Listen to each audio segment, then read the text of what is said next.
Bonjour à tous et bienvenue dans un nouvel épisode de Passe D. Pana, Team S5, D2 Futsal, GNK Academy, autant de réussites à son actif qui font de lui un fin technicien balle au pied. À 23 ans, notre invité du jour s'est déjà fait remarquer et espère toujours éblouir le monde du futsal de son talent. J'ai le plaisir de recevoir celui qui se fait connaître sous le nom de Yanis Saka. Down.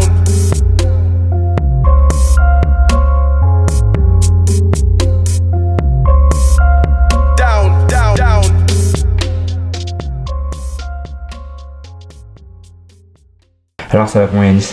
Ça va tranquille et toi ? Moi ça va très bien, je suis très content de te recevoir, c'est un épisode qui me tenait particulièrement à cœur au vu de ton parcours et puis de la diversité aussi qui va ouvrir parce que c'est pas tous les jours qu'on a un profil comme ça, qu'on peut recevoir un profil comme ça, donc je suis très content.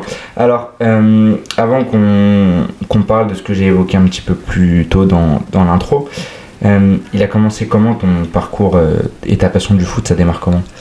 Alors ma passion du foot elle a démarré tout petit, mais mes premières années de foot je les ai fait à l'âge de 6 ans. Je pense que ma passion elle m'a été transmise par mes grands frères qui eux plus jeunes faisaient déjà beaucoup de sport et du foot en particulier. Donc j'ai fait toutes les classes, j'ai commencé en U6. Je crois que c'était ça, à l'époque tu pouvais commencer qu'à partir de 5 ans et demi, 6 ans. C'est toujours le cas. Donc voilà, j'ai commencé à partir du 6 et j'étais dans le club de ma ville au début pour commencer et petit à petit j'ai remarqué que je prenais beaucoup plus de plaisir dans ce sport-là que dans les autres sports et du coup j'ai décidé de me dévouer totalement à ce sport-là. Et j'étais très encouragé par mon grand frère notamment et par mes entraîneurs qui me disaient que j'avais beaucoup de potentiel là-dedans. Donc voilà quoi, le foot et moi après c'est devenu une histoire d'amour. Et t'as commencé par le foot, on va dire normal, le foot sur un terrain synthétique, à 5, à 8 puis à 11. Ça a été quoi ton parcours là-dedans ? T'as joué dans quel club, quelle division, quel niveau, jusqu'à quel âge ? Dis-nous un peu tout ça. Alors mon parcours je pense qu'il va en surprendre plus d'un. J'ai joué dans pas mal de clubs de foot à 11. Comme je te l'ai dit précédemment, j'ai commencé dans le club de ma ville, donc FC Andrézy, là où j'ai grandi. Ensuite, arrivé en U11, j'ai commencé à faire mes premières classes dites d'école de football avec l'AS Poissy. J'ai joué du coup 2 ans là-bas. Ensuite en U12, U13, il me semble que c'est ça, en U12, U13 je suis parti à Cergy-Pontoise. Okay. Parce que c'était un club très réputé dans la région, je les avais rencontrés pas mal de fois en tournoi, ils avaient vraiment une grosse équipe. Ils avaient pas mal de joueurs aussi qui étaient surveillés par des centres de formation. Et moi mon objectif de toute façon à ce moment-là il était clair, c'était de commencer à me faire voir par des recruteurs et faire des essais pour entrer en centre de formation et avoir un cursus de footballeur professionnel quoi. Donc à Cergy, j'étais dans le groupe 1. Après, il y avait beaucoup de concurrence. Donc l'année d'après, je suis parti. Je sais pas si c'était un bon choix ou pas. L'année d'après, je suis parti pour essayer ailleurs. Du coup, je suis parti juste à côté. C'était à Saint-Ouen-l'Aumône. C'était un très bon club aussi, très belle équipe. C'était les rivaux directs de Cergy quoi. Et à cette même année, je suis rentré aussi en sport-études, du coup à l'académie Bernard Diomède. Et du coup j'étais et en sport-études et en club, et du coup j'avais entraînement tous les jours. Il y avait juste le dimanche où je faisais pas tout, même des fois j'avais 2 entraînements par jour et tout. C'était vraiment un rythme très soutenu. Et l'académie, attends, excuse-moi juste, elle est où l'académie ? L'académie Bernard Diomède, à l'époque, elle était à Issy-les-Moulineaux. Maintenant, ils sont mis un petit peu partout. Le siège il est toujours à Issy-les-Moulineaux, mais ensuite, ils sont expandus un peu vers Poissy, Rueil-Malmaison, je crois, des trucs comme ça. Donc, et l'académie, elle n'était pas... souvent, les académies, elles sont affiliées à un club. Là, c'était pas le cas. C'est-à-dire que tu pouvais jouer... Enfin, t'étais et en sport-études, et en même temps, tu jouais à Saint-Ouen sans être obligé de jouer à Issy-les-Moulineaux. C'est ça, exactement. En fait, juste le siège était à Issy-les-Moulineaux. Il y avait pas mal de joueurs des environs, donc de la CBB, d'Issy-les-Moulineaux, qui étaient en sport-études avec l'académie Diomède. Et on va dire que ces clubs-là, ils étaient un petit peu partenaires du sport-études. Donc ils s'entendaient très bien, ils s'échangeaient les bulletins de notes des joueurs pour savoir s'ils travaillaient bien à l'école, tout ça. Moi malheureusement c'était pas mon cas. Et mon entraîneur de l'époque me l'a fait clairement savoir. Il m'a dit que en fait ça me faisait rater un entraînement sur 3. Donc j'allais à 2 entraînements sur 3 dans mon club. Et il m'a dit que le fait que je vienne pas à tous les entraînements, pour lui ce serait pas possible. Du coup que j'ai ma place dans l'équipe en match, et que je pourrais m'entraîner avec lui, ça y est, pas de souci. Donc voilà, on va me dire ça m'a un peu pénalisé sur le coup, mais au final cette année-là j'étais vraiment inarrêtable, j'étais en grande forme et tout, donc je comprenais pas forcément les choix du coach à ce moment-là. Mais bref, c'est le foot, hein. Et du coup après Saint-Ouen-l'Aumône, attends, laisse-moi réfléchir, hein, parce qu'il y a des clubs. Mais donc là, à Saint-Ouen, t'étais en U13 ? En U13, ouais, c'est ça. U13, ouais. Donc après, début foot à 11, à partir de U14 ? C'est ça. En fait, à Saint-Ouen-l'Aumône, j'ai été surclassé en fin d'année et joué avec l'équipe 2 des U15. Donc j'avais déjà fait mes premières marques sur le grand terrain. On rappelle quand même que donc aujourd'hui, c'est après U13, U14, U16, U18 et après senior. À l'époque, c'était différent. C'était U19, U17, U15 et U13. Donc c'est pour ça qu'il dit l'équipe U15, même s'il y a encore des championnats U15 et des championnats U17. Exactement. Du coup, ouais, j'ai fait mes premières marques en étant surclassé. Suite à ça, j'ai quitté Saint-Ouen-l'Aumône, pareil, et j'étais encore en sport-études en début d'année. Et je suis parti, il me semble, si je dis pas n'importe quoi, je suis retourné à Poissy une année, juste pour voir.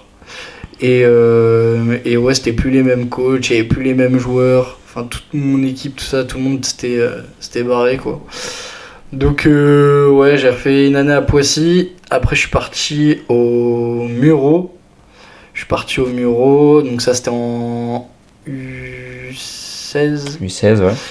Non, je te dis n'importe quoi. Avant les Mureaux, j'ai joué à Mantes-la-Jolie. Du coup, j'étais en U16 10 régionaux. En fait, c'est tous les clubs qui ont des U17 et des U19 nat. Ils étaient dans ce championnat-là. Il n'y avait pas de division, pas de montée, pas de descente. C'était juste une poule avec tous les meilleurs clubs d'Île-de-France. T'avais Créteil, Racing Club de France, PFC, tous ces clubs-là. Red Star et tout. Et ouais, j'ai fait U16 Reg et de temps à autre jouer un petit peu avec les U17 DHR à l'époque. Je sais pas si ça s'appelle. Ça s'appelle R1. R1 maintenant, ouais. Voilà, c'était DHR. Et après ça, je suis parti au Murau. Murau, pareil, j'ai fait une saison. C'était pas mal, mais pareil, c'est pas ce que je recherchais. Après, je suis parti à Argenteuil, donc au RC Argenteuil. Donc là, on est en U18 à Argenteuil ? Ouais, U18. Mais après, il y a certaines années où j'ai fait genre juste un début de saison dans un club. Ouais, je suis vraiment pas un joueur stable. Il a été muté beaucoup de fois, visiblement. Voilà, exactement. Moi, j'étais toujours le mec muté hors période, tout ça, tanani, tanana, tu vois. Et après, je suis parti vite fait, j'ai fait un essai à Versailles. Et à Versailles, ça s'est très mal passé. C'était pareil, U18, U19. C'est très mal passé. Et à ce moment-là, je décide carrément d'arrêter le foot. Et je fais de l'athlétisme pendant 1 an. Et en parallèle de ça, je fais 1 an de futsal. Ok. Tu vois. Donc je fais 1 an de futsal. Du coup, mon premier club, c'était Bagneux. À l'époque, ils étaient en Ligue 2. Et l'équipe 2, si je te dis pas n'importe quoi, ils étaient en R2. Ouais, ils étaient en Régional 2. Donc voilà, je commence à découvrir le futsal à ce moment-là. C'est un univers qui me charme parce qu'il y a... Alors attends, on va en parler un peu après du futsal, on va pas trop vite. Non, juste moi j'aimerais, juste pour terminer ça, déjà comment ça se fait que ça s'est mal passé à Versailles, quelles sont les raisons, et puis après je sais aussi que tu as joué en senior au foot à 11, donc terminons le parcours foot à 11 et après on viendra, t'inquiète pas, à ton parcours d'un autre football. Ça marche. Alors à Versailles, ça s'est mal passé avec le coach. En fait, moi je suis un joueur qui a beaucoup confiance en lui et je sais de quoi je suis capable, je sais ce que je vaux. Et après, je sais que mon profil et mon type de jeu ne correspond pas à tous les coachs. Et si je peux me le permettre, en France, je trouve qu'il est vraiment pas apprécié, tu vois. Et je pense que même des joueurs comme Iniesta, Xavi, Busquets, tout ça, c'est des joueurs en France, ils auraient peut-être pas percé. Tu vois, genre un joueur comme Antoine Griezmann, il s'était fait recal de partout en France. C'est la meilleure preuve, ouais. Et en Espagne, il a percé. Et ouais, vraiment, moi j'étais le joueur un peu frêle physiquement, mais qui était quand même hargneux, tu vois. Je me battais sur le terrain. Très technique, largement au-dessus techniquement du reste du groupe, mais dans la tête des coachs, ça suffisait pas. C'était le jeu en l'air, c'était les duels de la tête, c'était ci, c'était ça. Le jeu long et tout, tu vois, moi j'étais un joueur qui correspondait vraiment pas à leurs attentes et du coup à chaque fois j'étais écarté petit à petit du groupe, donc voilà, ça m'a mené à une grande réflexion et c'est à ce moment-là du coup que j'ai décidé de me tourner vers autre chose. Et un an plus tard, du coup, j'ai voulu réessayer. Je me suis dit, pourquoi pas senior, peut-être ça va changer. Je suis parti à Naufle, du coup, qui est un club qui jouait en R2 senior. C'était pas en R1 Je me rappelle plus, c'était R1 ou R2. R1 ou R2, ouais. Et à ce moment-là, le coach, en réalité, il est bon. Les joueurs sont bons. L'ambiance, ça va. Et en fait, je commence à me rendre compte que je prends plus beaucoup de plaisir à jouer à ce football-là. C'est-à-dire le football des grands terrains, des duels, des tacles, tu vois, ça ressemblait à rien. On jouait sur des pelouses, c'était n'importe quoi. Il n'y avait pas beaucoup de jeux, c'était pas le foot qui me plaît en fait. C'était pas le foot que t'aimes. Voilà, exactement. Et est-ce que, parce que tu as cité Griezmann, tu fais partie des joueurs qui ont un peu ce profil-là, et j'en fais aussi partie, donc ça va être intéressant de te poser cette question. Est-ce que tu penses que si tu étais parti en Espagne, au Portugal ou dans des pays, parce qu'en France on privilégie énormément la capacité physique, et ça fera d'ailleurs l'objet d'un épisode, est-ce que tu penses que si tu étais parti t'expatrier, tu aurais pu plus apprécier le foot à 11 et peut-être pas te diriger vers le futsal et le street football? En réalité, qui sait, moi je sais que à l'époque j'étais vraiment un adepte du foot espagnol et j'ai eu l'occasion de partir en Espagne, pas pour faire des essais malheureusement. Je pense que à ce niveau-là il m'aurait manqué des contacts, tu vois. Parce que à l'époque c'était pas comme maintenant où tu vois, maintenant t'as des détections sur internet, tu payes. Et il suffit juste de prendre le train et d'aller faire ta détection. À l'époque, il fallait vraiment avoir des contacts pour avoir des essais. Et à cette époque-là, je pense que j'en manquais aussi. Et du coup, pour répondre à ta question, je pense que ouais, en Espagne, j'aurais peut-être eu mes chances. Mais en tout cas, c'est sûr, j'aurais eu plus de chances qu'en France, à mon avis. Ça, je pense que c'est effectivement une chose indéniable. Alors du coup, on va maintenant en venir à ça. T'as commencé le football freestyle et le futsal en parallèle du foot à 11. T'as commencé à quel âge et est-ce que tu te souviens un petit peu pourquoi ce choix? Alors, donc déjà, il faut savoir que tout ce qui est freestyle, tout ça, on va dire, j'étais dedans, mais sans vraiment le savoir. C'est-à-dire que déjà, quand j'étais petit, j'étais fan de jonglerie, travail technique, tout ça, les gestes et tout. Je regardais des vidéos, je vais citer un grand monsieur du freestyle qui s'appelle Touzani. Donc c'est un Hollandais, c'est lui qui a fait connaître le freestyle et les skills au sol, tu vois, dans le monde entier. Et je regardais donc ses vidéos et à chaque fois j'essayais de les reproduire. Je m'entraînais des heures et des heures pour refaire les gestes qu'il faisait. Et on va dire, c'est comme ça que ça m'a un petit peu introduit dedans. Et là où ça a vraiment commencé, c'est quand j'ai fait la rencontre de Céane Garnier, du coup. Dont on reparlera un petit peu plus tard dans ce podcast. Et bref, je fais la rencontre de Céane, on fait un événement, je ne vais pas trop en dire vu qu'on va en reparler plus tard. On fait un événement à ce moment-là et je vois que ça parle beaucoup de petits ponts, de pana, de ci, de ça. On va aussi en revenir après à ça.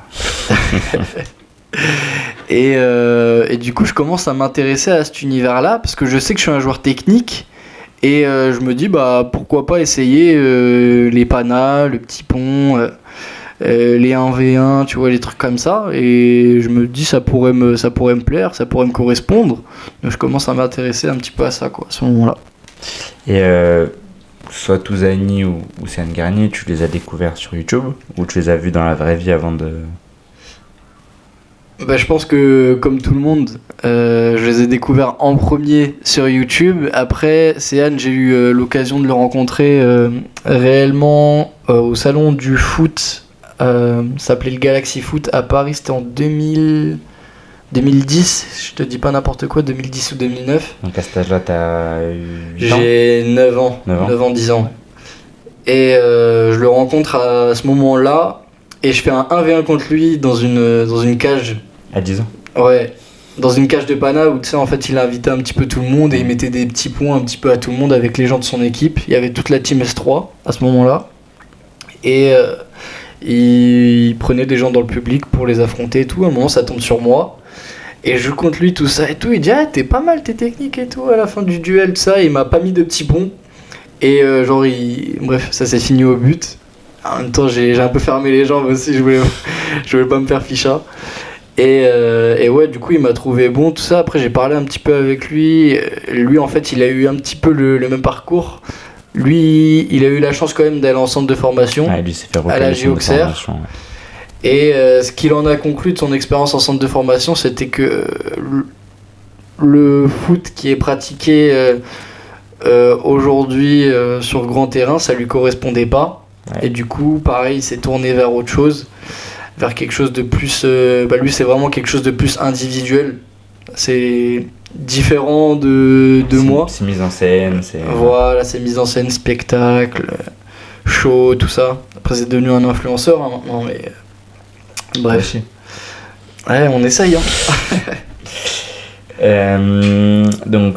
Tu as parlé de Petit Pont et tu as rencontré Océane Garnier, c'est effectivement la première chose, ou du moins moi c'est la première chose avec laquelle je te connais, c'était Pana, notamment on peut retrouver des vidéos de ça sur ton compte Instagram, où tu mets des petits ponts, alors ça peut être à Châtelet, dans un gymnase ou dans différents événements.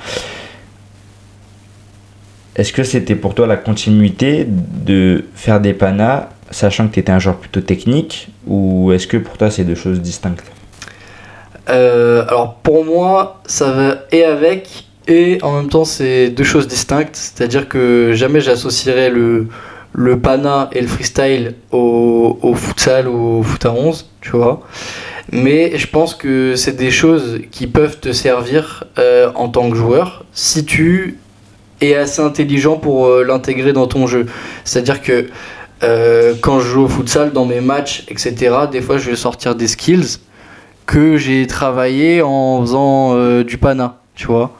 Mais je vais pas être là à chercher tout le temps le petit pont, vouloir garder la balle. En fait, c'est à toi d'adapter ton jeu avec ton bagage. Et en tout cas, je pense que le pana et le freestyle en général, c'est un bon moyen de s'accommoder avec le ballon et de se construire un bagage technique élaboré, quoi.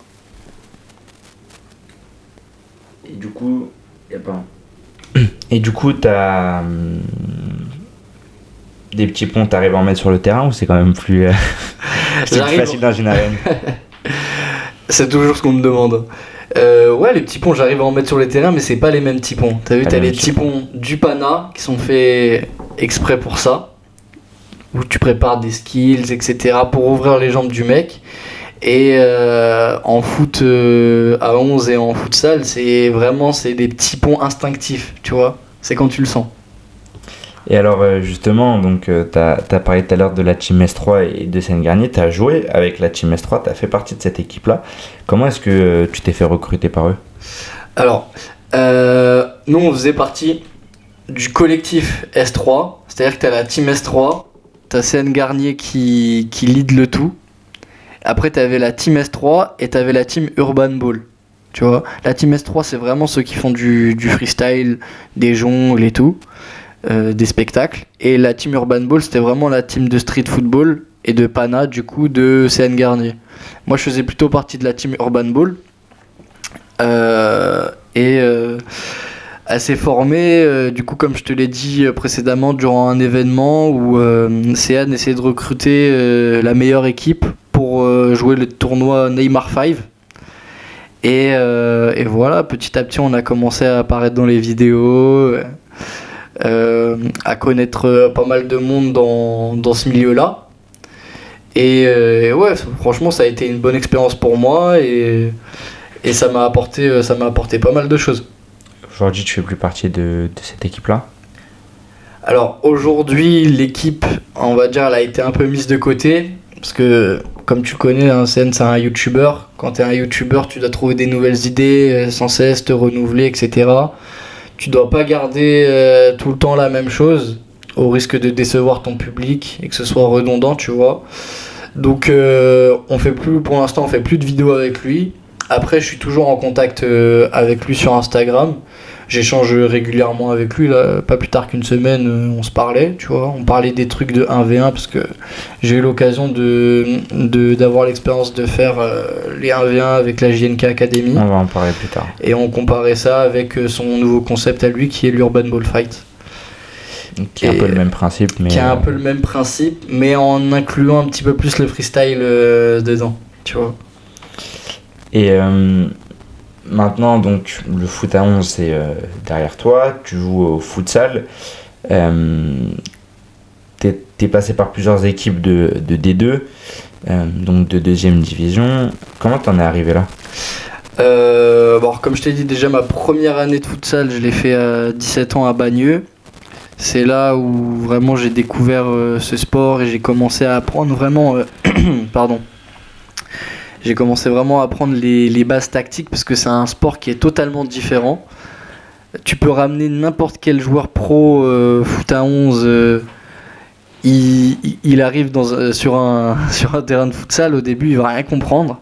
Parce que tu as des tactiques qui sont bien définies, sur corner, sur coup franc, sur touche. Des tactiques définies quand t'as la balle, quand t'as pas la balle. C'est vraiment... Ça se joue vraiment avec son cerveau. Et après Bagneux, le premier vrai club de futsal où j'ai joué, c'était Garches Gibson, qui est à mes yeux un des plus grands clubs de France, que ce soit historiquement au niveau du palmarès et dans les faits. Et je fais 3 ans du coup à Garges. À ce moment-là, on va dire, je suis vraiment à fond dans le futsal. Pour moi, il n'y a pas d'autre choix, c'est le futsal ou rien. Tu voulais finir pro? Eh ben, j'avais pour ambition d'aller le plus loin possible. Après, mon objectif, de toute façon, il est clair, ça a toujours été de vivre du football, peu importe les moyens. Et le futsal, ça me correspondait vraiment. Je prenais beaucoup plus de plaisir dans ce sport-là que dans le foot à 11. Et du coup, à Garges, je commence à m'entraîner au moment où il y a le Covid. Je commence à m'entraîner avec le groupe 1. À ce moment-là, on est en Ligue 1. Dans notre groupe, il y a beaucoup d'internationaux français. On dit Ligue 1 ou on dit D1? On dit D1 futsal, dit D1 mais ça futsal. prête à confusion parce que les gens, quand tu dis D1, ils pensaient district. Donc des fois, tu dis Ligue 1. C'est plus simple. Mais officiellement, c'est D1. Et à ce moment-là, je fais pas mal de connaissances avec des grands noms du futsal comme Samba Kebe, Abou, Daniel Mendy. Il y en avait trop en fait, tu vois. Il y avait plein de joueurs de renom et d'autres qui jouaient en équipe de France et tout. Donc à ce moment-là, tu peux être un peu impressionné. Mais faut pas s'arrêter à ça, justement. Moi, je me repérais beaucoup par rapport à eux. Et j'essayais d'apprendre le plus possible avec eux et dans ce groupe-là. Je me suis très bien intégré. Malheureusement, à ce moment-là, à la fin de la saison, notre coach Nordine, qui est le sélectionneur de l'équipe d'Algérie Futsal aussi en parallèle, il avait décidé de quitter le club à la fin de la saison. Donc après on a eu toute une saison Covid où on n'a pas joué, tout ça, il n'y avait plus de championnat, c'était un petit peu galère. Mais on continuait les entraînements. malgré tout. Ouais, après, les années d'après, je suis redescendu du coup en R1. Parce qu'il y a eu des arrivées de nouveaux joueurs et tout. Puis c'était plus le même coach. Et j'ai eu des petites histoires avec le directeur technique du club. Et il y a des choses qu'il a dites qui m'ont pas plu. Donc au bout de 3 ans, j'ai décidé de partir. Je suis parti à Marcouville du coup, qui est un autre grand club de la région qui se situe à Pontoise dans le 95. Et à ce moment-là, ils sont en Ligue 2. Donc je fais mes entraînements avec le groupe 1 et je fais les matchs avec le groupe R2 à ce moment-là. Il y a des choses qui me plaisent, d'autres qui me plaisent pas. Pareil. Je décide de finir la saison dans un club qui s'appelle Benfica, qui est à Saint-Germain-en-Laye. C'était une division très inférieure à ce que j'ai pu côtoyer. C'était de la division 1 district en futsal. T'es passé du tout au tout là. Et exactement. Mais en réalité, c'était juste pour finir la saison et pour pas rester en inactivité et avoir toujours des entraînements quotidiens, etc. Et l'ambiance du club, c'était un club plutôt familial. Je m'entendais bien avec les joueurs, c'était tous mes potes et tout. Donc, Ça a l'air d'être un club très très sympa, effectivement. ouais, non, franchement, je me suis beaucoup plu là-bas. Malheureusement, le club est dans une division qui était un peu trop basse pour moi. Et je me sentais pas de rester trop longtemps là-bas au vu de voir mon niveau régresser ou quoi, tu vois. Ce qui peut se comprendre. Et du coup, l'année d'après, je pars à Clichy Futsal en Ligue 2.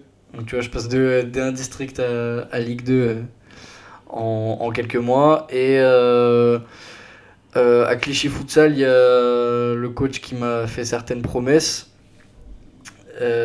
qui les a pas tenues. Donc j'ai fait la pré-saison avec eux, joué quelques matchs en début de saison et pareil en mi-saison j'ai décidé de partir parce que je me suis fait écarter du groupe par le coach et, et voilà, il a pas respecté sa parole, il a dit des choses qu'il ne pensait pas de moi juste pour me faire signer. Et voilà, c'était quelque chose de pas correct. Donc j'ai décidé de partir et là je suis à Vauréal Futsal, donc en R3 et ça se passe bien. On est deuxième du classement actuellement, on montera pas parce que y a un club dans notre division qui s'appelle l'Aquatro. Eux ils sont premiers du classement et dans leur effectif c'est que des anciens joueurs de Ligue 1 qui sont rémunérés. Ils ont des vrais salaires, genre 1200 € par mois, tout ça. Donc c'est un vrai projet. On n'a rien pu faire contre eux. Au match aller, on a quand même fait égalité. Match retour, on a perdu. Mais voilà. Il y a que le premier qui monte. Il n'y a que le premier qui monte dans cette division-là. Mais quoi qu'il arrive, on sait que l'année prochaine, on reviendra pour abattre, hein, comme on dit. Et pour monter en R2. Donc l'année prochaine, tu seras encore à Vauréal. L'année prochaine, j'espère faire partie du groupe de Vauréal. Après avoir, hein, comme je dis, ce qui s'offre à moi, c'est à moi à la fin de la saison de prendre une décision, de peser le pour et le contre. Mais en tout cas, pour l'instant, je me sens bien dans ce club et pour l'instant, je compte y rester. Et ces clubs de D2 que tu as pu intégrer, c'est quoi? C'est eux qui te contactent? C'est toi tu fais des détections? Ça se passe comment pour rentrer là-bas? Bah, la plupart du temps, ça se fait sur contact. Après, il y a certains clubs qui organisent des détections. Clichy Futsal, c'était via des détections. Donc, il y avait plusieurs tours. Moi, je suis revenu 4 fois.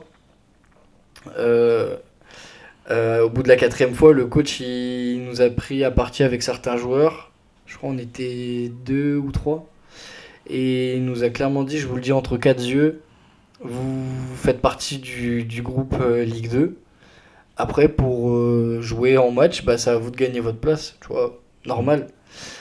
Et à la suite de la pré-saison, le coach il a commencé à ramener des joueurs qui viennent d'Espagne, qui n'ont pas de club, tout ça, pour étoffer son effectif. Il en a ramené beaucoup, ce qui a fait que au bout d'un moment, il a changé d'avis, il a retourné sa veste, et finalement, le truc qu'il avait dit au début, bah, c'était plus valable. Et finalement, il voulait plus de nous dans son effectif. Et comment tu peux, euh, je veux dire, au niveau de la Fédé de ta licence, parce que tu as quand même une licence, c'est autoriser les transferts comme ça entre clubs de D2 et clubs de régional, c'est-à-dire que dans la même saison, parce que je sais qu'au foot à 11 par exemple, tu peux pas, ou alors du moins tu es muté hors délai, mais c'est très compliqué de jouer dans des matchs officiels avec deux clubs différents la même saison. Au futsal, c'est plus facile.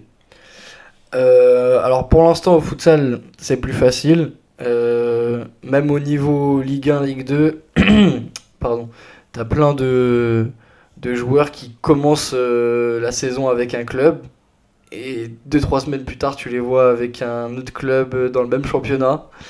Ça arrive souvent en réalité.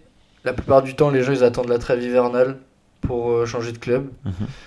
Euh, D'autres qui ne le font pas, d'autres qui partent même juste à la pré-saison, comme on a pu le voir avec certains joueurs. Et ouais, en réalité, c'est beaucoup plus facile au futsal d'être muté. Mais il y a quand même des restrictions, hein. Si tu fais pas ce que tu veux, tu as jusqu'à une certaine date, et une fois que tu es muté hors période, bah, tu as le droit de faire jouer qu'un certain nombre de joueurs, donc ça veut dire que tu auras beaucoup plus de concurrence en réalité. Ok. Je, je vois ce que tu veux dire. Et jouer en D1, c'était. Parce que tu l'as dit, t'es super vieux du foot. Jouer en D1, est-ce que ça reste un objectif toujours? Très clairement, ça reste un objectif. Et moi, je dirais même plus. Je vise même pas la Ligue 1 française. Moi, je vise au-dessus. Je vise la Liga espagnole futsal, championnat portugais futsal. Moi, j'ai vraiment envie de devenir un top player mondial, tu vois. On va en parler un peu après. Mais justement, c'est intéressant ce que tu dis parce que déjà, la France, c'est contrairement au foot à 11, pour ceux qui ne le sauraient pas, la France, c'est pas une grande nation du futsal et je pense que tu pourras me le confirmer. Euh, Déjà, dans un premier temps, qu'est-ce qui te manque pour déjà arriver en D1 française? Et puis après, j'aimerais bien aussi avoir ton regard sur la situation un peu plus globale du futsal en France.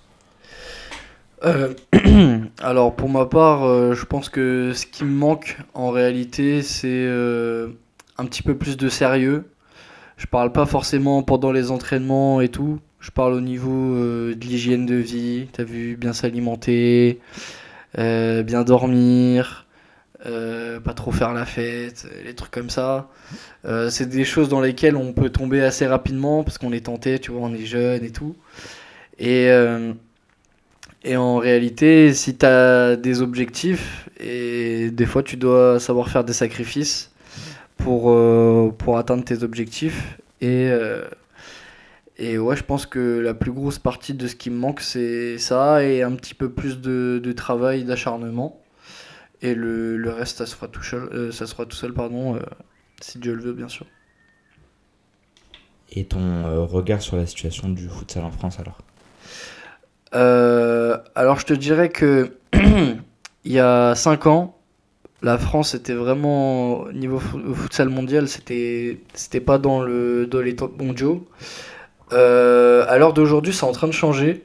C'est en train de changer parce que la FFF elle a investi pas mal d'argent déjà dans le projet du futsal en France pour développer tout ça.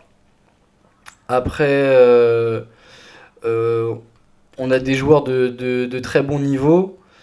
De toute façon, la France a un grand vivier de joueurs avec un potentiel technique immense. Tu vois. Je pense qu'on est même, pour moi, peut-être derrière le Brésil, on est un des viviers. Tu nous mets devant l'Espagne.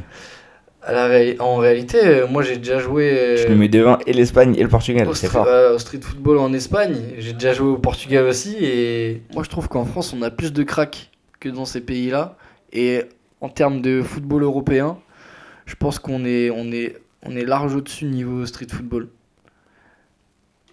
Ah oui, donc tu nous mets bien au-dessus. Mais oui, donc c'est vrai que la France, je crois ça va, je sais plus s'ils vont disputer le premier Euro ou s'ils l'ont déjà fait. Ah, ils vont disputer la première Coupe du Monde là. La première Coupe du Monde. La voilà, première c'est ça. Coupe du Monde, l'Euro, ils ont fait des parcours intéressants, mais je crois que l'Euro, c'est une compétition qui ne réussit pas. Visiblement, foot à 11 comme, comme au futsal. Ah putain, on l'a gagné quand même. Hein. Ouais, mais après, une fois, on perd Ouais, sur un ouah, but c'est les aléas du foot, ça. contre le Portugal. Et ouais, en fait, là, c'est en train de changer. Là, la France, je crois, ils sont top 10 mondial futsal. Ok. Donc après, devant nous, tu vois, t'as des nations comme le Maroc. On dirait pas comme ça, hein, mais ils sont vraiment forts. Bien sûr, t'as le Brésil. Après, t'as des pays comme l'Iran, qui sont très forts au futsal. Après, t'as des pays comme l'Ukraine, la Russie et tout, ils sont vraiment forts. Mais il y en a qui trichent un petit peu, ils ont beaucoup de naturalisés. Par exemple, en équipe de Russie, tu peux retrouver un mec qui s'appelle Robinho. Je suis pas sûr qu'il y ait beaucoup de Robinho à Moscou. Il y a pas mal de Brésiliens, ouais, effectivement. Donc voilà, il y a des nations qui trichent un petit peu, hein, qui essayent de ramener des Brésiliens un petit peu partout. Nous, en France, on reste fidèles à nous-mêmes. Hein. Et en réalité, ça paye. T'as le premier joueur français de futsal qui a signé au FC Barcelone, qui s'appelle Mamadou Touré. Et il est avec l'équipe A. Et là, il vient de renouveler jusqu'en 2025 avec eux. Mamadou Touré, d'ailleurs, qui est originaire de région parisienne. Exactement, de Villeneuve-la-Garenne. Exactement. Et, petite anecdote sur lui, son parcours foot à 11, il a jamais dépassé le niveau district. Ok. Je savais pas, mais je connais très bien de ses meilleurs amis, par contre. Ouais, Ouais, je moi connais aussi très bien de ses pas meilleurs mal. amis. Ah ouais. Et ouais, il a pas dépassé le niveau district. Et il cirait le banc, tu vois, genre c'était un joueur secondaire. Et le mec, il arrive au futsal, et c'est Ah, mais c'est un autre sport, c'est très très différent. Ouais, c'est très différent. Moi, j'ai fait les deux, ça n'a rien à voir. C'est très différent, mais je pense que lui aussi, son profil, il correspond pas vraiment. Au futsal.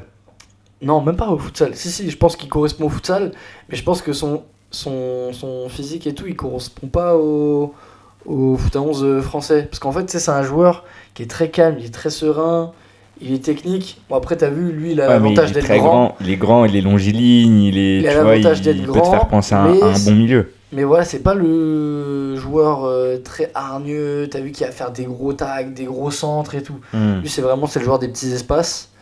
Et moi, je pense que c'est vraiment ciblé autour de ça. C'est que, t'as vu, en France, on n'aime pas les joueurs comme ça.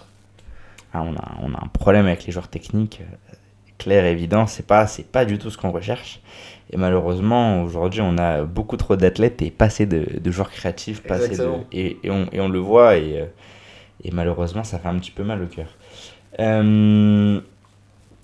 Autre chose, pour aller à l'étranger, du coup, il va falloir des contacts, il va falloir quelqu'un. Est-ce qu'il y a quelqu'un qui gère ta carrière ou tu t'en occupes tout seul ? Alors, je te dirais que mon agent non officiel, Alias son frère. actuellement, ouais, c'est mon grand frère, parce que c'est toujours lui qui m'a soutenu, qui m'a emmené depuis que je suis tout petit. Donc, c'est avec lui que je parle le plus de ça. Il vient me voir à tous mes matchs. Vraiment fidèle supporter, tu vois. Après, si on parle dans un vrai cadre professionnel, actuellement, j'ai pas d'agent. Et la plupart des joueurs de futsal n'en ont pas. C'est pas aussi développé que le foot à 11 pour l'instant. Il y en a qui en ont. Ça commence à arriver petit à petit. Et moi, pourquoi pas, hein, s'il y a des agents qui sont intéressés, qui veulent me contacter. Il n'y a pas de souci, vous connaissez mon Instagram. On le mettra évidemment. Non, mais après, moi, pour en avoir déjà parlé avec des agents en off, ce qui se passe avec le futsal, et tu vas aussi nous en parler dans quelques secondes, c'est qu'aujourd'hui, c'est un petit peu comme le foot à 11 chez les filles, c'est qu'il n'y a pas beaucoup de professionnels, pas beaucoup de gens arrivent à vivre de ça, il y en a beaucoup, et t'en fais partie, qui ont des métiers à côté. Et donc, de fait, les agents, ils en voient pas trop en fait, les agents, ils sont payés à la commission. Donc eux, ils voient pas trop l'intérêt de s'occuper d'un joueur futsal alors qu'il y a pas d'argent, et donc eux, en fait, derrière, ils vont pas gagner d'argent, et ils vont devoir fournir un travail qui est égal, voire supérieur à un joueur de foot à 11. Donc c'est malheureusement dommage qu'on en soit là, mais c'est aussi pour ça qu'il y a aussi peu d'agents qui s'occupent du futsal. Toi, tu as donc un travail à côté. Est-ce que c'est pas trop dur aussi, parce que tu parlais d'hygiène de vie tout à l'heure, est-ce que c'est pas trop dur de faire les deux, d'avoir un travail et après d'essayer de performer à haut niveau? En réalité, je vais te dire que oui, c'est compliqué, mais attends. Pardon. Il n'y a pas de souci. Oui, c'est compliqué, mais après, en réalité, pour faire cette transition-là, t'es obligé de faire des sacrifices. Tu vois, je vais te donner un exemple tout bête, mais c'est comme un streamer. Au début, bah, il travaille parce qu'il gagne pas assez d'argent avec ses streams, et au fur et à mesure que ça se développe, il commence à faire la transition, et après, ça devient son métier premier. Son métier premier, ouais, bien Voilà. sûr. Et bah, joueur de futsal, c'est pareil. Petit à petit, tu vas aller dans des clubs, ils te donnent des primes de victoire, ils te donnent ci, ils te donnent ça te fait un complément de salaire. Après, tu vas te faire voir par un club, ils te proposent, allez, 1002. Tu vas peut-être te faire futsal et un petit temps partiel pour arrondir les fins de mois. Et au final, ça se trouve, un jour, tu vas tomber sur certains clubs. Ils sont pas nombreux, effectivement, en France, même en Ligue 1. Mais tu as certains clubs qui te payent des fixes et des salaires qui sont généreux et avec lesquels tu peux largement vivre. C'est vrai que le foot. Après, ce qu'il faut aussi dire, c'est que le futsal, ça n'a pas de diffuseur comparé au foot à 11.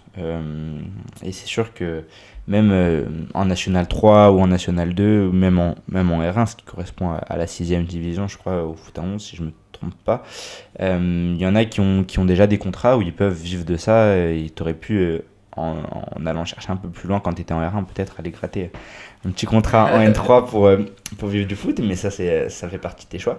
À l'étranger, j'imagine, c'est aussi pour ça que tu veux y aller. Il y a, en Espagne ou au Portugal, par exemple, beaucoup plus de clubs professionnels, non? Ça n'a rien à voir. C'est là où on voit justement que la France, pour l'instant, n'est pas une grande nation du futsal. C'est pas tant dans l'équipe nationale. C'est même pas un pays de sport, pour reprendre beaucoup de gens. Ouais, aussi, ouais, on n'investit pas beaucoup dans le sport. Là, je vois plein d'athlètes, comme tu dis, ils se plaignent pour les JO et tout, c'est n'importe quoi. Et ouais, en réalité, dans le championnat français, t'as pas beaucoup d'équipes professionnelles. Et quand tu regardes ailleurs en Europe, genre Portugal et Espagne, ça n'a rien à voir.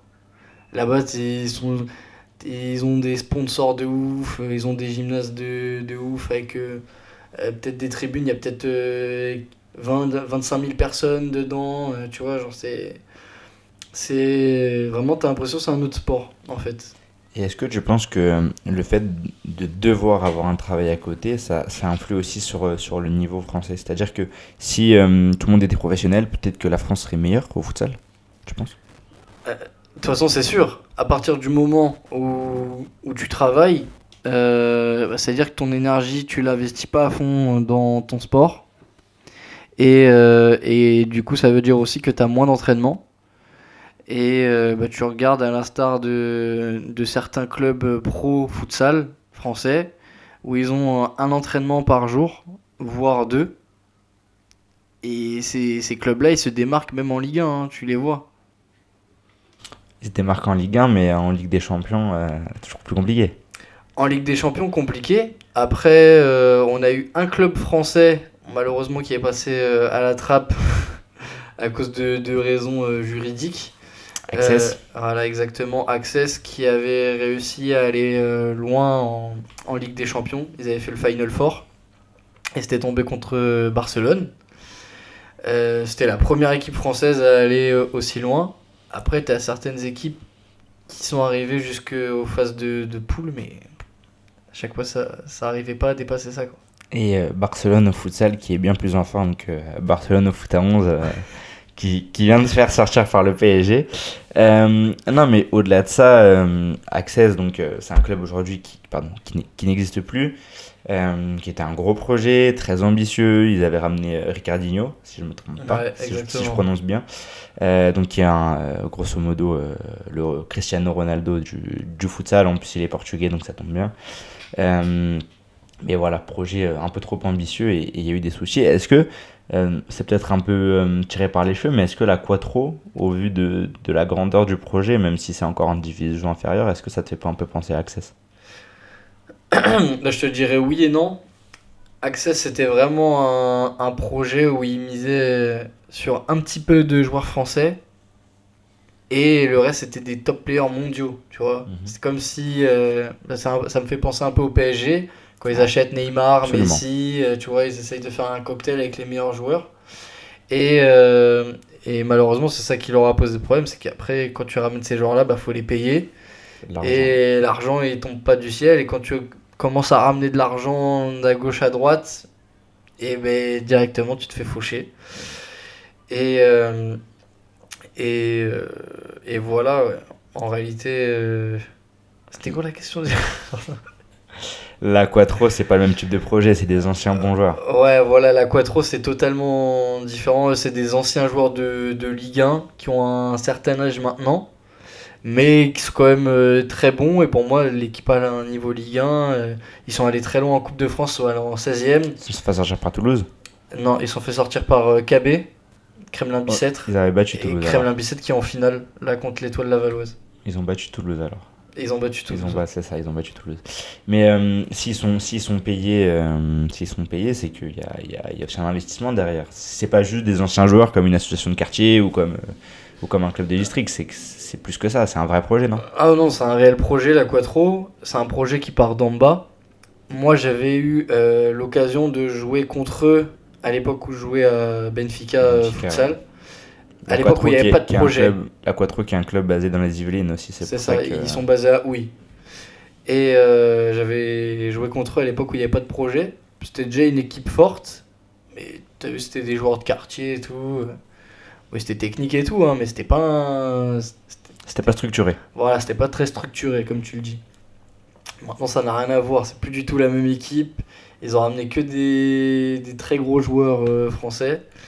Et ouais, moi je pense qu'ils vont gravir les échelons petit à petit et qu'ils vont monter en Ligue 1, Ligue 2, hein, facile. Et est-ce que la Quattro, ça pourrait pas être un projet intéressant pour toi alors? Bah, avant de partir à Vauréal Futsal, j'avais un ami à moi qui était dans l'effectif, qui s'appelle Mehdi. Et bah, lui, pareil, il a joué en Ligue 1 Futsal, Access. C'est un international algérien futsal. Euh, donc j'étais passé par lui pour voir s'il y avait moyen d'eux et tout. Et il m'a dit que en étant muteur période, du coup, il m'a dit que ça allait être galère. Parce qu'il y avait beaucoup de mutés dans le club. Donc j'ai préféré aller ailleurs. Du coup, je suis parti à Vauréal. Et à l'heure actuelle, ouais, c'est un projet qui m'intéresse. Et après, comme tu le sais, dans les projets qui sont déjà bien structurés comme ça, accueillir de nouveaux éléments, c'est C'est pas dur. leur mission première, je pense. Mais à l'occasion, s'il y a des détections et tout, pourquoi pas. Après, ce qu'il faut aussi voir, c'est que c'est des joueurs d'un certain âge, plus proche de la fin que du début, et c'est pas leur faire injure que déjà ça, hein, c'est réel. À un moment donné, l'effectif, il faudra le renouveler, et à ce moment-là, peut-être qu'il y aura une pierre à l'édifice à apporter qui se concentreront sur des joueurs un peu plus jeunes, c'est aussi possible. Euh, on va revenir à un truc qui est un peu plus récent, outre Vauréal. C'est quand dernièrement, tu as vu sur YouTube, sur la chaîne de GNK Academy, en premier temps pour l'épisode dans les Yvelines, puis dans la première partie de la finale régionale, en attendant la sortie de la deuxième partie, même si, spoiler alert, tu n'y figures pas, puisque tu as été éliminé au premier tour. Malheureusement. On va pas dire qui a gagné, même si toi et moi on le sait, mais en tout cas, voilà. Cette histoire de la GNK Academy, en l'occurrence des 1v1, comment est-ce que tu as l'idée de t'inscrire à l'épisode des Yvelines? Comment est-ce que tu en entends parler? Pareil, une fois que tu es passé, qu'est-ce qui se passe là-bas? Un petit peu les backstage, parce que nous, derrière l'écran, on ne sait pas ce qui se passe. Donc raconte-nous un petit peu tout ça, et puis jusqu'au tournage de l'Île-de-France. Bah, de toute façon, l'histoire elle est simple, hein. Je suis posé devant ma télé, je regarde YouTube, et j'ai des suggestions de vidéos de foot. Je tombe sur des trucs de 1v1. Au début, c'est à Londres, je crois. C'est un truc qui s'appelle Top Baller. Et je regarde et tout, et en réalité, ça me fait marrer parce que tu vois, c'est les trucs que j'aime. C'est du 1v1, c'est salir l'autre. Toi, tu te fais ça, t'essayes de pas te faire salir. C'est de l'entertainment, pardon. Donc beaucoup de spectacles, des cris, des rassemblements de foule. Et petit à petit, je me mets à zapper les épisodes et tout, et je vois il y a une édition française. Donc je vois GNK Academy, et je vois ils font un petit peu tous les départements, ils font le 9-1, le 9-2, le 9-3, le 7-7. Et je regarde le dernier épisode du coup qui est tourné dans le 77. Tous les départements, ça reste en Île-de-France quand même, précisons-le. Ouais. Depuis le début, tout ce qu'on a évoqué, Yanis n'est jamais sorti de l'Île-de-France. Tout ce qu'on a évoqué, c'est qu'en Île-de-France. Et c'est important de le préciser. Ouais, mais après c'est parce que le foot c'est en Île-de-France les gars. Le vrai foot c'est ici. Ça parle du Chex-Play là. Ah non, on va parler de Chex-Play là. Ça devient un débat parallèle. Exactement. Mais ouais, du coup je regarde l'édition du 7-7 et je me dis en vérité, moi je me vois bien dans un truc comme ça, tu vois. Du coup je commence à regarder et tout. Je vais sur leur Instagram et je vois la prochaine édition. Je crois que c'est dans 1 ou 2 semaines et c'est dans le 78. Moi je suis un mec du 7-8, je dis ah ça c'est un signe, faut que j'y aille, tu vois. Bingo.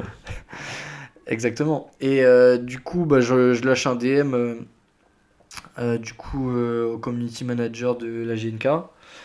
Je lui demande comment on fait pour s'inscrire, tout ça. Il me dit qu'il me tient au jus, que pour l'instant les inscriptions elles n'ont pas été ouvertes et tout. Après quand les inscriptions elles ont été ouvertes, il m'a renvoyé un message direct, il m'a demandé où est-ce que je jouais, tout ça. Moi je lui ai décrit mon profil, je lui ai envoyé 1 ou 2 vidéos de moi en train de faire des panas, des 1v1, des trucs comme ça, tu vois. Et après il m'a dit que j'étais sélectionné du coup pour participer au tournage. Après je suis parti du coup au tournage, c'était à Mantes-la-Jolie. Beaucoup d'ambiance. T'as vu, il y a les mégaphones, beaucoup de petits qui sont là juste pour faire des débordements de terrain et tout. C'est vraiment l'ambiance que j'aime, tu vois. Et bref, ça se passe bien. Il y a un tour d'échauffe au début. Donc tu passes contre quelqu'un, mais ça compte pas. C'est juste pour t'échauffer, quoi. Donc je commence à envoyer un petit peu du lourd, des frappes lucarnes. Je crois que Tu commences à faire du Yanis. Tu commences à faire du Yanis. Exactement. Et ouais, j'arrive jusqu'en quart de finale. En quart de finale de l'édition du 7-8, je tombe sur un mec qui s'appelle G1. C'est un mec qui a joué au PSG, tout ça. Il a été en centre de formation et tout. À l'heure actuelle, c'est un influenceur. Je crois que tout le monde veut se tourner vers ça maintenant. Ah, c'est le métier qui attire tout le monde. Exactement. Et ouais, du coup, je perds contre lui en mort subite. Donc en réalité, j'avais aucun regret parce que j'avais fait des belles choses. Après, soit on gagne, soit on perd, hein, c'est comme ça, de toute façon. Bon, après, t'as pas perdu contre le plus nul non plus. Parce que... à mon avis, bon, moi, c'était le plus fort. Il est arrivé jusqu'en finale, il a perdu, mais il était meilleur que le mec en face. Mais alors, ça veut dire qu'avant le tournage, t'as envoyé un message au community manager, etc. sur Insta. Ça veut dire que avant le jour du tournage, il y a des sélections. Ils disent non à des gens. Parce que moi, pour être très honnête, il y avait des gens, c'était pas très fort quand même. Donc faire des... Ouais, après tu connais. Hein. Comment tu décides à qui tu dis oui et à qui tu dis non? Ah, en réalité, je pense que c'est sélection sur CV. Vu qu'ils te demandent un petit peu où t'as joué, dans quelle division, tout ça. Après, comme tu sais, c'est facile de mentir sur son CV, de dire ah ouais, j'ai joué là. Peut-être qu'il y a des joueurs, ils ont réussi à rentrer comme ça, mais en réalité, pourquoi? Parce que tu vas arriver face à un mec qui va être chaud, je sais pas. Il va te nuire. Moi je sais pas, mais en tout cas il y avait des profils qui étaient assez wow. Donc wow qui veut dire pas très fort, hein, même nul. Sans porter de jugement de valeur, hein, bien sûr, il y en a qui ont pu avoir le track et qui ont déjoué, il y en a qui sont juste pas des joueurs techniques et qui ont pu jouer à un très bon niveau. Là-dessus, il y a aucun souci. Le 1v1, ça fait pas de toi un bon footballeur ou un mauvais footballeur. Ouais, c'est un exercice très très différent. Il y a des joueurs très bons.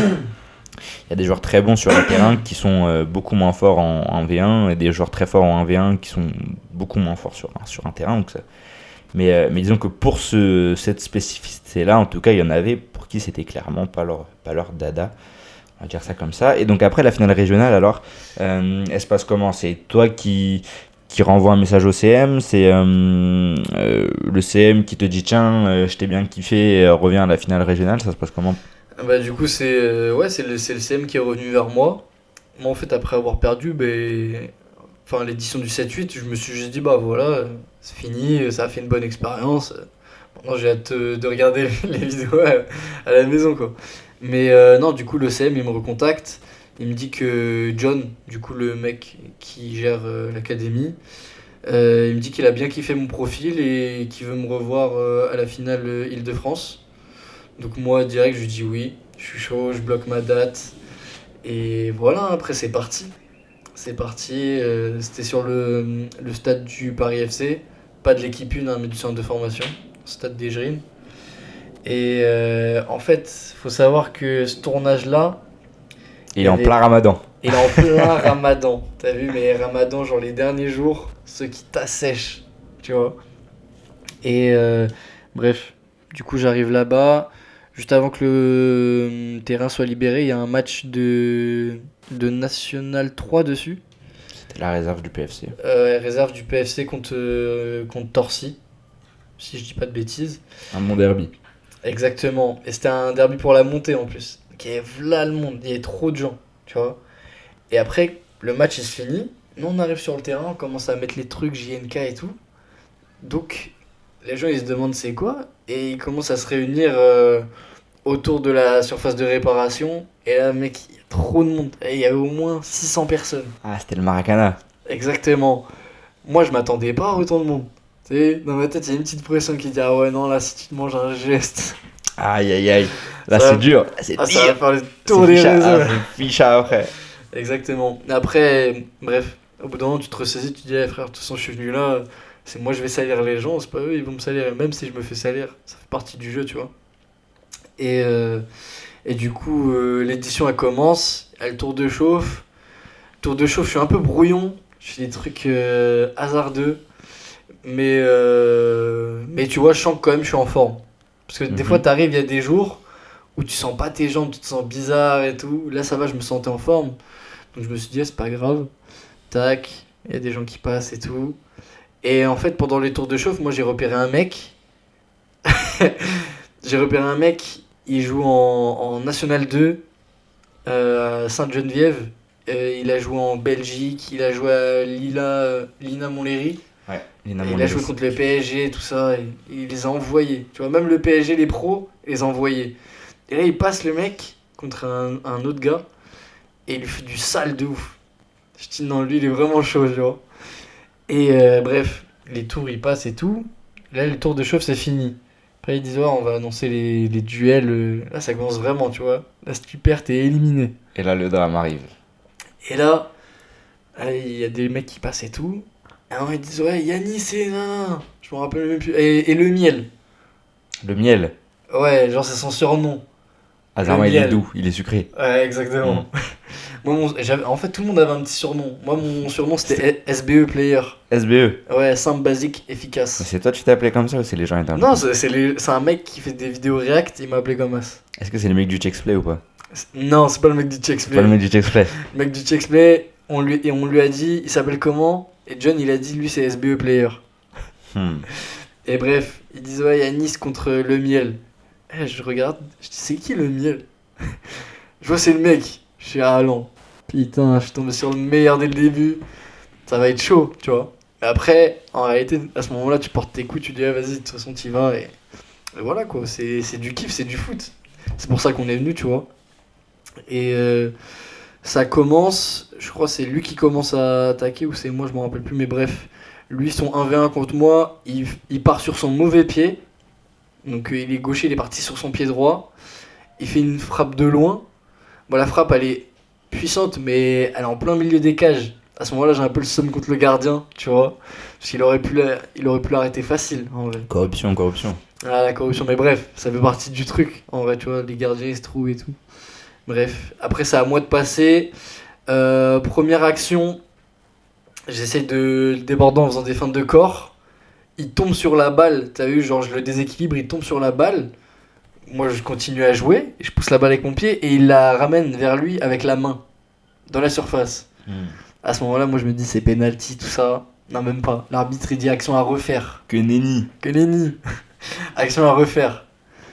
Moi, je comprends pas, parce que d'habitude, quand il y a des fautes comme ça, c'est penalty et tout, tu vois. Bref, le sort s'abat sur moi. Et bref, après, je fais une action où je le dribble, mais je pousse un peu trop le ballon, j'arrive en face du gardien, et je peux même pas tirer, tu vois. Et le duel il se finit. Et je suis sorti premier tour, j'avais trop le seum à ce moment-là, pardon. Et bref, t'acceptes ta défaite au fur et à mesure, hein, tu te dis, bah, j'en fais quoi de ça, tu vois. Moi, en réalité, ça m'a juste plus motivé à travailler encore plus. Et voilà, je reste en contact avec la JNK. Et s'il y a d'autres éditions de 1v1 où ils veulent m'inviter, tout ça, moi je reste dispo. Et même, pourquoi pas faire l'édition Top Player en Angleterre et tout. Ah, ça peut être intéressant, ça. J'espère que je ferai du voyage pour aller t'appeler. Mon gars. Moi, si on veut venir en Angleterre, on va essayer de vous faire suivre ça, bien sûr, si c'est possible. Très bien, on touche un petit peu à la fin de ce podcast. On va terminer avec, il me reste 3 questions. Un peu plus globalement, donc, pour revenir sur ton parcours, donc tu as commencé au foot, on va dire standard, puis après street football, futsal, etc. C'est quoi les différences? Alors, hormis les différences évidentes qu'on peut connaître entre le foot à 11 et le futsal, tu vois, mis à part les crampons, le terrain et le nombre de joueurs sur le terrain, vraiment, quel profil est plus adapté à l'un, quel profil est plus adapté à l'autre, c'est quoi un peu les qualités d'un bon joueur à 11 pour toi et d'un bon joueur futsal, vu que tu as connu les deux? De toute façon, pour moi, la réponse elle est simple, hein. C'est deux sports qui sont différents. Après, il y a facilement moyen pour un footballeur à 11 de passer en futsal et de faire une adaptation. Après, ça va lui demander un temps. Mais au niveau des postes, c'est pas les mêmes. Au futsal, bah, on retrouve l'ailier classique qui joue sur le couloir. T'as le pivot défensif, dit fixo. On va appeler ça en grosso modo le défenseur central, même si c'est pas ça. Et tout devant, tu vas avoir le pivot offensif, du coup, dit attaquant de pointe. Voilà. Et en réalité, sur les côtés, bah, ça va être des mecs plutôt techniques, plutôt vifs, rapides. Devant, ça va être en général des mecs qui sont forts en jeu de dos, donc ils savent protéger, garder la balle, se retourner, qui sont bons devant les cages aussi. Et derrière, ça va être vraiment un mec qui est leader, donc qui sait très bien communiquer, qui est serein, qui joue intelligemment, un peu comme un numéro 6, tu vois, au foot à 11, et qui est très fort aussi défensivement. Ok, donc il y a, en fait, si je comprends bien, il y a des profils foot à 11 qui peuvent aller au futsal. Donc tu l'as dit, des mecs un peu pivots, on pourrait parler de quelqu'un comme Zlatan ou comme Giroud, quelqu'un qui arrive à imposer sa taille, qui peut jouer en déviation, qui peut jouer en 2-3 touches, même en une. Il y a aussi des ailiers, donc toi, au foot à 11, t'étais ailier, futsal, t'es ailier aussi, si je me Ailier trompe aussi, pas. ouais. Donc les ailiers comme ça, comme tu l'as dit, peuvent aussi être de bons profils. Par contre, je pense, donne-moi ton avis là-dessus, un joueur foot à 11 peut aller au futsal, un joueur futsal foot à 11, c'est un peu plus compliqué de faire là dans l'autre sens. C'est un peu plus compliqué parce que moi je pense que quand t'as goûté que au futsal et que t'as pas vu vraiment la grandeur du terrain de foot à 11, quand tu vas arriver tu vas être perdu. Après je pense que avec beaucoup d'entraînement tu peux réussir à adapter. Oui, tu peux, mais c'est plus facile dans un sens que dans l'autre. Exactement. Bah, c'est plus facile de réduire que d'agrandir, d'agrandir, tu ouais. vois. Et on l'a vu, hein, parce que tu as un joueur brésilien qui s'appelle Falcao, un des meilleurs joueurs du monde, futsal. Il avait essayé, je crois, vers ses 19-20 ans, ou, bref, dans sa vingtaine, de repasser en foot à 11. Il avait fait des essais à Santos, qui est un club professionnel au Brésil. Et il était perdu sur le terrain, tout le monde disait non, c'est pas fait pour toi ce sport, reste au futsal.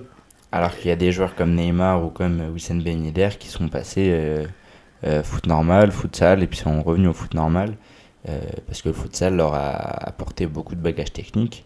Mais il y a aussi autre chose dont tu n'as pas parlé, c'est que au futsal, les contrôles semelles, ils ont une importance folle.